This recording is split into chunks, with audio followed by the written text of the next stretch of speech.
શ્રી ગણેશાય નમઃ. મિત્રો, આપ જોઈ રહ્યા છો યુટ્યુબ આપણી ચેનલ આવો સત્સંગમાં આપ સૌનું સ્વાગત છે.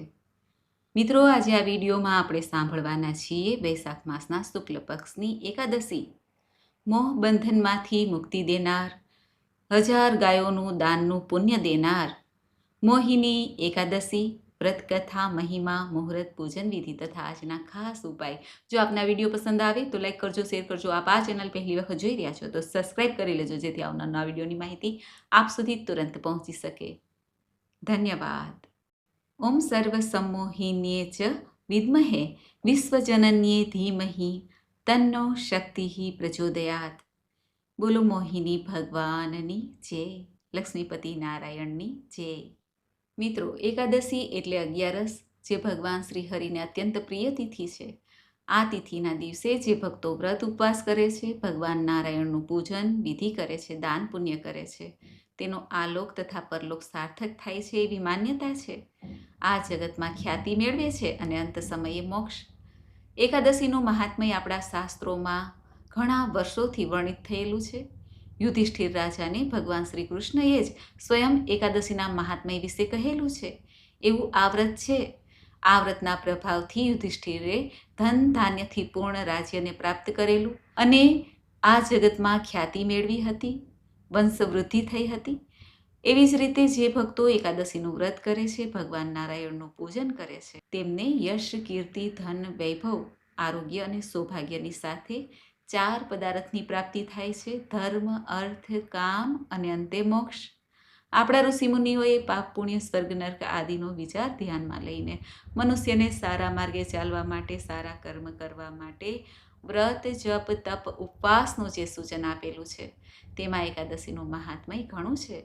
આ એકાદશી વ્રતોના રાજા સમાન ફળ આપનાર હોય. ભગવાન શ્રી નારાયણ સ્વયં આ એકાદશીના સ્વામી હોય, જે આ લોકના પતિ છે, પિતા છે તથા સર્વે લોકના સ્વામી છે. એવા પ્રભુના કૃપાના અધિકારી બની જાય છે જીવ. એકાદશીના દિવસે ભક્તો સ્નાન, દાન, જાપ કરે છે. તીર્થોમાં જઈને પણ જો એકાદશીના વ્રતનું પાલન કરવામાં આવે તો 1000 ગણું પુણ્ય પ્રાપ્ત થાય છે. આમ જોઈએ તો મહિનામાં 2 એકાદશી પડે છે અને વર્ષની કુલ 24 થાય છે. જ્યારે પુરુષોત્તમ માસ 3 વર્ષે આવે છે, ત્યારે 2 એકાદશી એ કુલ 26 એકાદશી થાય છે. આ 26 એકાદશીનું મહાત્મય ઘણું છે. જો આ બધી એકાદશીનું વ્રત આપણે ન કરી શકીએ કોઈ પણ કારણસર, તો વર્ષની 2 એકાદશી મુખ્ય છે, જેને કરવાથી સર્વે એકાદશીનું પુણ્ય પ્રાપ્ત થાય છે. તે છે દેવશયની એકાદશી અને દેવ ઉઠની એકાદશી, જે ચાતુર્માસ દરમિયાન આવે છે. આ એકાદશીનું વ્રત કરવાથી પ્રભુ પ્રસન્ન થાય છે, ચાતુર્માસનું ફળ પ્રાપ્ત થઈ જાય છે. ભગવાન શ્રી નારાયણે જ્યારે મોહિની રૂપ ધારણ કર્યું હતું, દેવો અને દાનવોને અમૃતની વહેંચણી કરતી વખતે, ત્યારે જે રૂપ ધારણ પ્રભુએ કર્યું તે મોહમાં નાખનાર હતું. એટલા માટે આ એકાદશીને મોહિની એકાદશી તરીકે ઓળખાય છે. આજે જ પ્રભુ પ્રગટ થયા હતા. કહેવાય છે કે ભગવાન વિષ્ણુનું મોહિની સ્વરૂપની આજે પૂજા કરવામાં આવે તો મનુષ્યના બધા કષ્ટો દૂર થાય છે. આ એકાદશીને દુઃખ નિવારણ, પાપોને હરનાર ઉત્તમ એકાદશીના વ્રત તરીકે પૂજાય છે. માટે આ એકાદશી મહત્વપૂર્ણ એટલા માટે પણ છે કે આજે પ્રભુએ મોહિની રૂપ ધારણ કર્યું હતું અને દેવતાઓ અને દાનવોને મોહ પમાડ્યો હતો. પોતાના મોહ જાળમાં ફસાવી લીધા હતા, ત્યાં સુધી કે સ્વયં મહાદેવ પણ પોતાની જાતને રોકી શક્યા ન હતા. મોહિની એકાદશીના દિવસે ભગવાન વિષ્ણુના મોહિની સ્વરૂપની પૂજા થાય છે. જે પાપોમાંથી છૂટવા માટે આ એકાદશી મહત્વપૂર્ણ મનાય છે. સુખ સૌભાગ્ય આપનારી પણ છે અને જીવનમાં ધન ધાન્યની કમી રહેતી નથી. અમૃત પ્રાપ્તિ અર્થે આ એકાદશીનું વ્રત થાય છે. આરોગ્ય દેનારી છે આ એકાદશી, કારણ કે મોહિની સ્વરૂપ પ્રભુએ હાથમાં અમૃત કલશને ધારણ કર્યો છે અને પોતાના ભક્તોને અમૃત પીવડાવે છે. સૌપ્રથમ જાણી લઈએ કે વૈશાખ માસના શુક્લ પક્ષની આ મોહિની એકાદશી ક્યારે આરંભ થાય છે. આ એકાદશી તિથિ પ્રારંભ થાય છે 26 એપ્રિલ 2026 સાંજે 6:08, જે આ તિથિ પૂર્ણ થાય છે 27 એપ્રિલ 2026 સાંજે લગભગ 6:20 આસપાસ. એકાદશી હંમેશા ઉદયાતિથિ અનુસાર થાય છે, માટે 27 એપ્રિલ 2026 સોમવારના દિવસે આ એકાદશી પડશે. આજે જ વ્રત કરવાનું રહેશે. એકાદશીના પારણ પણ કરવાના હોય છે. જે ભક્તો વ્રત રાખે છે, સંકલ્પ લે છે, તેઓએ પારણ પણ કરવાના હોય છે. તે પારણ ક્યારે કરવા તે પણ જાણી લઈએ. એકાદશીના પારણ હરિવાસર સમાપ્ત થાય પછી અને બારસની તિથિ પૂર્ણ થાય એ પહેલાં, એટલે કે બારસની તિથિમાં પારણ કરવાના હોય છે. આ એકાદશીના પારણ 28 એપ્રિલ 2026 મંગળવારના દિવસે સવારે લગભગ 6 વાગ્યાથી લઈને 8:30 વાગ્યા સુધીમાં કરવાના રહેશે. પુરાણો અનુસાર એકાદશીનો મતલબ થાય છે હરિનો વાસ. હરિવાસર તિથિ કહેવાય છે. આ તિથિના દિવસે ભક્તો વ્રત ઉપવાસ કરે છે, શ્રદ્ધાપૂર્વક નારાયણનું પૂજન કરે છે, જેથી ભુક્તિ અને અંતમાં મુક્તિની પ્રાપ્તિ થાય. આ વ્રતના પુણ્યથી પિતરો પણ સંતુષ્ટ થાય છે. સ્કંદ પુરાણમાં એકાદશીના વ્રતના મહત્વને બતાવતા કહ્યું છે કે જાણે અજાણે થયેલા પાપ દોષોમાંથી પણ મુક્તિ દેનારી આ એકાદશી તિથિ છે. પદ્મ પુરાણમાં કહેવાયું છે કે જે વ્યક્તિ ઈચ્છાથી કે ન ઈચ્છા હોય તો પણ એકાદશીનો ઉપવાસ કરે છે. ઉપવાસ અર્થાત પ્રભુની નજીક રહેવું, માનસિક શારીરિક રૂપમાં, નહીં કે ભૂખ્યા રહેવું, તેને ઉપવાસ કહેવાય છે. આમ કરવાથી દરેક પાપોમાંથી મુક્તિ મળે છે, વૈકુંઠ ધામની પ્રાપ્તિ થાય છે. અંતમાં કાત્યાયન સ્મૃતિમાં એવું પણ કહેવાનું છે કે 8 વર્ષની ઉંમરથી લઈને 80 વર્ષ સુધી સ્ત્રી પુરુષો કોઈ પણ ભેદ વગર આ એકાદશીનો ઉપવાસ કરી શકે છે, કર્તવ્યનું પાલન કરી શકે છે, વ્રત રાખી શકે છે, પ્રભુનું પૂજન નામજપ કરી શકે છે. મહાભારતમાં શ્રી કૃષ્ણએ યુધિષ્ઠિરને પાપો દોષોમાંથી મુક્તિ અર્થે 24 એકાદશીના નામનું મહત્વ બતાવ્યું છે. વૈદિક સંસ્કૃતિમાં પ્રાચીન કાળથી જ યોગી અને ઋષિઓ ઇન્દ્રિય ક્રિયાઓ અને ભૌતિકવાદમાં દેવત્વની ઈચ્છાથી અથવા તો દેવત્વ તરફ, સારા ગુણો તરફ વળવા માટે, મનને જોડવા માટે આ એકાદશીની સાધના કરતા આવ્યા છે. એકાદશીમાં 2 શબ્દ છે, એક અને દશા, અર્થાત 10 ઇન્દ્રિયો અને 1 મનની ક્રિયા જે સાંસારિક વસ્તુમાંથી ઈશ્વર તરફ જોડે છે, તે આપણી ઇન્દ્રિય છે, મન છે. એકાદશીનો અર્થ થાય છે પોતાની 10 ઇન્દ્રિયો અને 1 મનને નિયંત્રિત કરવું, પ્રભુમાં જોડવું અથવા તો પોતાના આત્મ ઉદ્ધારમાં જોડવું. કામ, ક્રોધ, લોભ, મોહ, કુવિચાર આદિથી બચવું. એકાદશી એક તપસ્યા છે જે કેવળ ભગવાનમાં આપણને જોડે છે, ઈશ્વરની સાધના મહેસૂસ કરાવે છે અને મનને પ્રસન્ન રાખે છે. આ એકાદશીનું વ્રત જે ભક્તો રાખવા માંગે છે તેઓ વહેલા ઉઠીને સ્નાનાદિથી પરવારીને શુદ્ધ વસ્ત્ર ધારણ કરે. ભગવાન શ્રી નારાયણનું કોઈ પણ સ્વરૂપ હોય તેમાં મોહિની સ્વરૂપની આરાધના કરવી જોઈએ. ધૂપ, દીપ, નૈવેદ્ય, તુલસીદલ, માખણ, મિશ્રી આદિનો ભોગ લગાવવો. રાતના સમયે દીપદાન કરવું. આખી રાત જાગરણ ન થાય તો રાત્રે 12 વાગ્યા સુધી જાગરણ કરવું. ભગવાનને ફરી પીળા પુષ્પો, ધૂપ, દીપ, નૈવેદ્ય આદિથી બીજી સવારે, એટલે કે બારસની તિથિ હોય ત્યારે સવારે પૂજન કરવું. અને આ વ્રતનું જે પારણ કર્યું છે, જે આપણે એકાદશીનું વ્રત, એકાદશીની તિથિ પ્રમાણે આપણે સંકલ્પ કર્યો હોય તેને છોડવાનું હોય છે, જેને પારણ કહેવાય છે. ત્યારે ફરી દાન પુણ્ય કરીને ભગવાનની આ એકાદશીનું વ્રત છોડાય છે અને તુલસીદલ લઈને ક્ષમા પ્રાર્થના કરીને આ વ્રતને છોડીને દાન પુણ્ય કરીને આપણે સાત્વિક ભોજન લઈ શકીએ છીએ. આ દિવસે બ્રાહ્મણોને દાન દક્ષિણા અપાય છે, જરૂરિયાતમંદને દાન પુણ્ય કરવું, પશુ પક્ષીને દાણા ચણની વ્યવસ્થા કરવી, કીડિયારું પૂરવું, ઉનાળો છે એટલા માટે. અને આ રીતે આ વ્રત પૂર્ણ થાય છે. ભગવાન નારાયણે મોહિની રૂપ શા માટે ધારણ કર્યું તેની કથા પણ નિરાળી છે.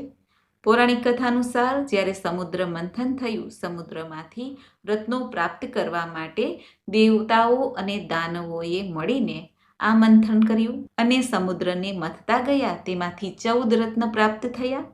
તે 14 રત્નોમાં લક્ષ્મીજી, ચંદ્રમા, અશ્વ, એરાવત હાથી સહિત ધન્વંતરી દેવ પ્રગટ થયા અને સાથે અમૃત કલશ પણ પ્રગટ થયો. તે અમૃત કલશને પ્રાપ્ત કરવા માટે, અમરત્વ પ્રાપ્ત કરવા માટે દેવતાઓ અને દાનવો વચ્ચે યુદ્ધ શરૂ થયું. ત્યારે બ્રહ્માજીએ ભગવાન નારાયણને પ્રાર્થના કરી અને ભગવાન નારાયણ કે જે આ લોકના દેવતા છે, સર્વે જીવોનું કલ્યાણ ઈચ્છનાર દેવતા છે, પિતા છે, તેઓ મોહિની રૂપ ધારણ કરીને પ્રગટ થયા. તે મોહિની સ્વરૂપ ભગવાન નારાયણે ધારણ કર્યું. તે હતો આજનો દિવસ, આ વૈશાખ માસના શુક્લ પક્ષની એકાદશીનો દિવસ. એટલા માટે આ એકાદશીને મોહિની એકાદશી તરીકે ઓળખાય છે. ભગવાન નારાયણે અમૃત કલશ પોતાના હસ્તમાં લઈને દેવતાઓને અમૃત પાન કરાવ્યું અને દાનવોને માત્ર જલ. જ્યારે એક અસુરને ખ્યાલ આવ્યો કે આ તો ભગવાન નારાયણ છે અને આપણી સાથે છલ કરે છે, ત્યારે તે અસુર સૂર્ય અને ચંદ્રની વચ્ચે બેસી જાય છે. સૂર્ય અને ચંદ્ર આંખના ઈશારાથી ભગવાનને કહે છે કે આ દેવ નથી, અસુર છે. ત્યારે ભગવાન મોહિની સ્વરૂપ નારાયણ પોતાના અસલી સ્વરૂપમાં પ્રગટ થાય છે. શંખ, ચક્ર, ગદા, પદ્મ ધારણ કરીને ભગવાન નારાયણ સુદર્શન ચક્રથી તે અસુરનું ધડથી મસ્તક અલગ કરી દે છે. પરંતુ અસુર અમૃત પી ગયો હોવાથી મસ્તક રાહુ બન્યું અને ધડ કેતુ. 7 ગ્રહો હતા: સૂર્ય, ચંદ્ર, મંગળ, બુધ, ગુરુ, શુક્ર અને શનિ. તે 7 ગ્રહોમાં આ અસુરનો પણ સમાવેશ થયો, જે છાયાગ્રહ કહેવાય છે. રાહુ અને કેતુ એમ કુલ 9 ગ્રહ વિદ્યમાન થયા. જે જીવ આ ધરતીલોક ઉપર જન્મગ્રહણ કરે છે તેના જીવનમાં આ 9 ગ્રહ અસર કરે છે, એવું જ્યોતિષશાસ્ત્રનું માનવું છે. અને ભગવાન નારાયણે આ 9 ગ્રહોને જીવોના પાપ પુણ્યના હિસાબ માટે, ફળ દેવા માટે રોક્યા છે. આમ ભગવાન નારાયણ મોહિની સ્વરૂપ ધારણ કરીને મોહિની રૂપમાં ભક્તોને દર્શન આપ્યા અને પ્રભુએ સર્વેની મનોકામના પૂર્ણ કરી. તો મિત્રો, આપણે સાંભળ્યું મોહિની એકાદશીનું મહાત્મય તથા વ્રતવિધિ અને મુહૂર્ત. હવે આપણે સાંભળીએ આ એકાદશીની વ્રત કથા. બોલો ભગવાન લક્ષ્મીપતિ નારાયણની જય. એક વખત ધર્મરાજ યુધિષ્ઠિરે ભગવાન શ્રી કૃષ્ણને પૂછ્યું, હે પ્રભુ, વૈશાખ માસની એકાદશીનું નામ શું છે? શુક્લ પક્ષમાં આવતી આ એકાદશીનું ફળ શું છે? તેની વિધિ કઈ છે? તેનું મહાત્મય શું છે? તે મને જણાવો.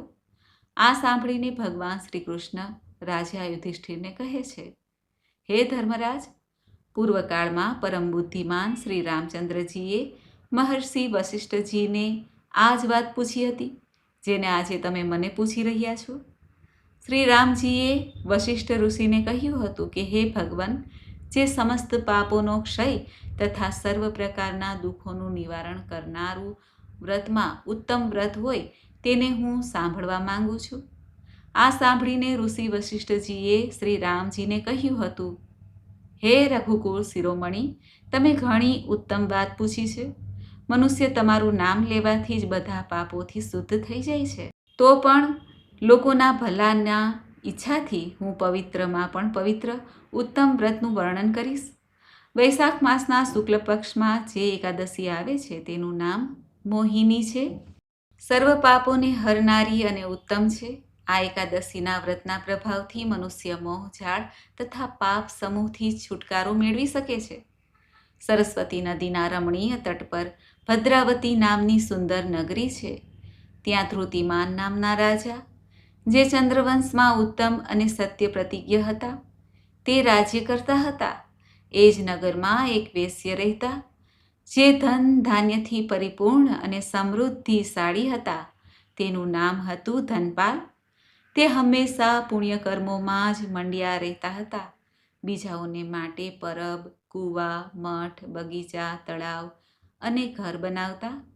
ભગવાન વિષ્ણુની ભક્તિમાં તેનો હાર્દિક અનુરાગ હતો. તે સદા શાંત રહેતા હતા. તેના 5 પુત્ર હતા: સુમના, ધૃતિમાન, મેઘાવી, સુકૃત તથા દૃષ્ટબુદ્ધિ.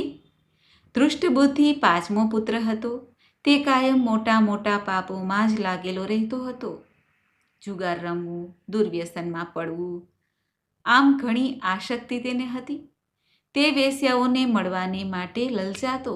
તેની બુદ્ધિ ન તો દેવતાઓના પૂજનમાં લાગતી કે ન પિતૃઓ કે બ્રાહ્મણના સત્કારમાં.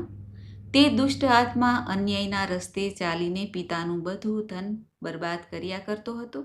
એક દિવસ તે વેશ્યાના ગળામાં હાર નાખીને ચોક પર ફરતો જોવામાં આવ્યો. ત્યારે પિતાએ તેને ઘરેથી કાઢી મૂક્યો તથા ભાઈઓએ પણ તેનો પરિત્યાગ કરી દીધો.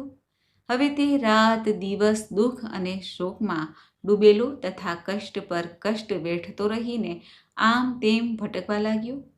એક દિવસ કોઈ પુણ્યનો ઉદય થવાથી તે મહર્ષિ કૌંડિન્યના આશ્રમ પર જઈ પહોંચ્યો. વૈશાખનો મહિનો હતો. તપોધન કૌંડિન્ય ગંગાજીમાં સ્નાન કરીને આવ્યા હતા. ધૃષ્ટબુદ્ધિ શોકના ભારથી પીડિત થઈને મુનિવર કૌંડિન્યની પાસે ગયા અને હાથ જોડીને સામે ઊભા રહીને બોલ્યા, હે બ્રહ્મન, હે દ્વિજશ્રેષ્ઠ, મારા પર દયા કરીને કોઈ એવું વ્રત બતાવો જેના પુણ્યના પ્રભાવથી મારી મુક્તિ થાય.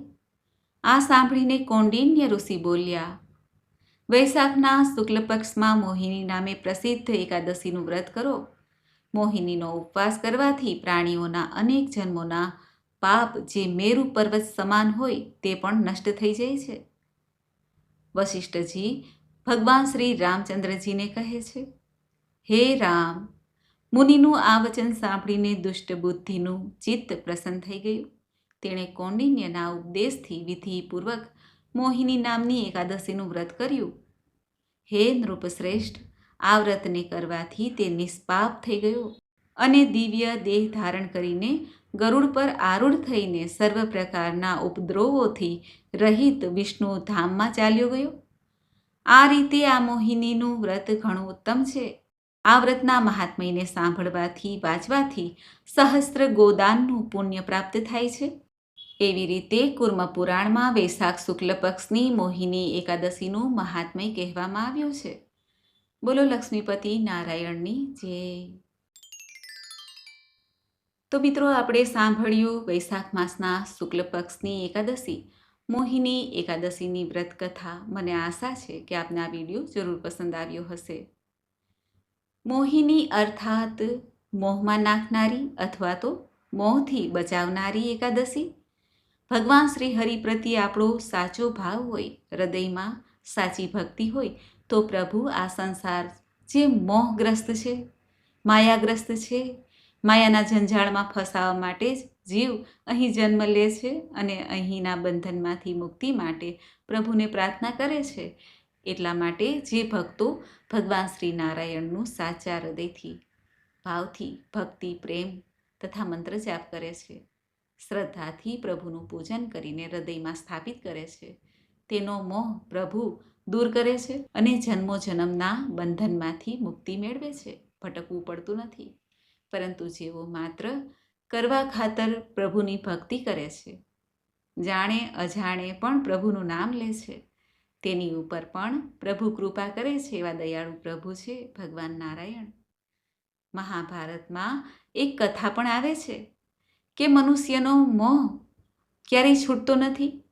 આ ધરતીલોક ઉપર કોઈ પણ ધર્માત્મા, મહાત્મા કે સામાન્ય મનુષ્ય કે જીવ જન્મ લે છે તે મોહ પાસમાં અવશ્ય બંધાય જ છે.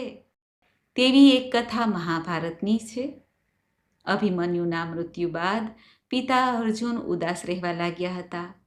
અર્જુનને મોહના બંધનમાં પડેલો જોઈને ભગવાન શ્રી કૃષ્ણએ તેની ઉદાસી દૂર કરવા માટે એવું કહ્યું કે હે અર્જુન, ચાલ, હું તને અભિમન્યુ સાથે મેળવી આપીશ. આમ કહીને ભગવાન શ્રી કૃષ્ણ અર્જુનને જંગલમાં લઈ ગયા અને એક પોપટને બતાવીને કહ્યું, આ રહ્યો તારો અભિમન્યુ, મળી લે. અર્જુન પોપટને જોઈને ભાવ વિભોર બની ગયા અને પોપટને પુત્ર પુત્ર કહીને બોલાવા લાગ્યા. ત્યારે પોપટને વાચા ફૂટી. પોપટ કહેવા લાગ્યો અર્જુનને, કોણ પુત્ર? કોનો પુત્ર? અગાઉ અનેક વાર હું પણ તારો પિતા રહી ચૂક્યો છું અને તું મારો પુત્ર. હું અને તું અનેકવાર જન્મ્યા છીએ, મર્યા છીએ. હસ્તિનાપુરમાં ધૃતરાષ્ટ્ર એક જ પુત્ર મોહમાં અંધ નથી. હે અર્જુન, તું પણ અંધ છે. કોઈ પિતા નથી, કોઈ પુત્ર નથી. આ બધી માયા છે. જ્ઞાનની આડે માયાનું આવરણ આવી જતાં મોહ ઉત્પન્ન થાય છે. માટે તારા વિવેકને જગાડ. મનુષ્યમાં જ એક ખાસ જાગૃતિ ભગવાને મૂકી છે, તે છે વિવેક. પશુ પક્ષીમાં આ વિવેક નથી અને કર્મનું બંધન પણ નથી, પરંતુ મનુષ્યના જીવનમાં કર્મનું બંધન નડે છે. જો શુભ કર્મ કરીએ કે અશુભ કર્મ કરીએ, દરેકમાં કોઈક ને કોઈક દોષ છે અને દોષના પોટલાથી આપણે બંધાઈ જ જાય છીએ. શુભ કર્મ કરતાં કરતાં પણ ક્યારેક એવું અશુભ ફળ આવી જાય છે વચ્ચે કે જેનાથી આપણે પાપના ભાગી બની જાય છીએ. અને અશુભ કરતાં કરતાં પણ ક્યારેક શુભ ફળની પ્રાપ્તિ થઈ જાય છે. એવું જીવનમાં ચાલ્યા જ કરે છે. હંમેશા શુભ કર્મનું ફળ શુભ રહેતું નથી, ક્યારેક બદલાઈ પણ જાય છે. આ જગત જ મોહથી ઉત્પન્ન થયું છે અને મોહથી જ નાશ પામે છે. ભગવાન પોતાની લીલાથી આ જગતની રચના કરે છે અને લીલા પૂર્ણ થાય એટલે આ જગતને સમેટી લે છે. માટે જ સારા સંતો ભક્તો એવું કહે છે, હે જીવ, તું વિષયો ભોગનો ત્યાગ કરીને તારા સત્ય સ્વરૂપને ઓળખ, તો જ તું શાશ્વત સુખને મેળવી શકીશ. કારણ કે મોહમાયાના બંધનમાં તો દેવતાઓ પણ ફસાણા છે. જેમ માયા વડે ત્રણેય લોકના જીવો ઠગાઈ રહ્યા છે. માયા વડે બ્રહ્માજી ઠગાણા, નાગનો અગ્નિ વડે સંહાર થયો, દેવતાઓ સહિત શિવજી ઠગાયા. દેવતાઓના રાજા સમાન 14 ભુવનના માલિક એવા ભગવાન વિષ્ણુ પણ ઠગાયા અને 14 ભુવન તથા સમસ્ત બ્રહ્માંડનું પાલન પોષણ કરવાનો ભાર ભગવાન વિષ્ણુ પર આવી પડ્યો. જેવી રીતે લીમડામાં થતા કીડાને લીમડો જ પ્રિય લાગે છે, કડવો લાગતો નથી, તેમ વિષયમાં રત વ્યક્તિને વિષય ભોગો જ પ્રિય લાગે છે. મૂર્ખ ગમાર મનુષ્ય ઝેરને અમૃત માનીને પી લે છે. વિષ અને અમૃતને એકસાથે ભેગા કરવામાં આવે તો જે જાણકાર છે, જે જ્ઞાની છે, તે તો ભેળસેળવાળા અમૃતનો પણ વિષ માનીને ત્યાગ કરી દે છે. જે રીતે વિષનો સંગ થવાથી અમૃતનું ગુણ નાશ પામે છે, આવા વિષ મિશ્રિત અમૃતથી કદાચ અલ્પ લાભ થશે અને અમૃત તો એનું અમૃતપણું ગુમાવશે જ.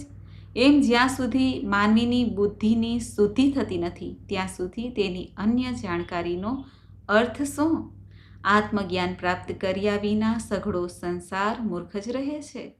તેનામાં બુદ્ધિત્વ આવતું નથી. લોભ લાલચના માર્યા મિથ્યા સુખની આશામાં ફસાઈ જાય છે.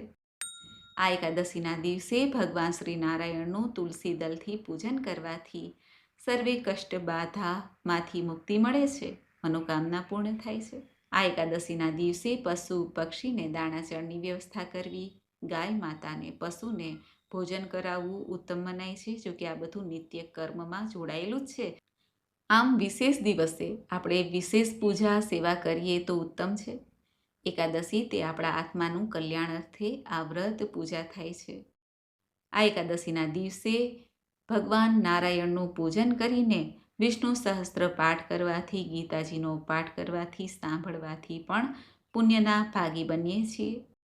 પિતૃઓનું સ્મરણ કરીને પણ કંઈક પિતૃ નિમિત્તે દાન પુણ્ય અવશ્ય કરવું જોઈએ, જરૂરિયાતમંદને, પશુ પક્ષીને. આ રીતે એકાદશીનું પૂર્ણ લાભ પ્રાપ્ત થાય છે. આ દિવસે ભગવાન શ્રી લક્ષ્મીનારાયણ દેવનું પૂજન કરીને આ મંત્ર જપાય છે, મંગલમ ભગવાન વિષ્ણુ મંગલમ ગરુડધ્વજ મંગલમ પુંડરીકાક્ષ મંગલાય તનો હરિ. બોલો લક્ષ્મીપતિ નારાયણની જય. મિત્રો, મને સાંભળવા માટે ધન્યવાદ. આપ સૌને મારા જય શ્રી કૃષ્ણ.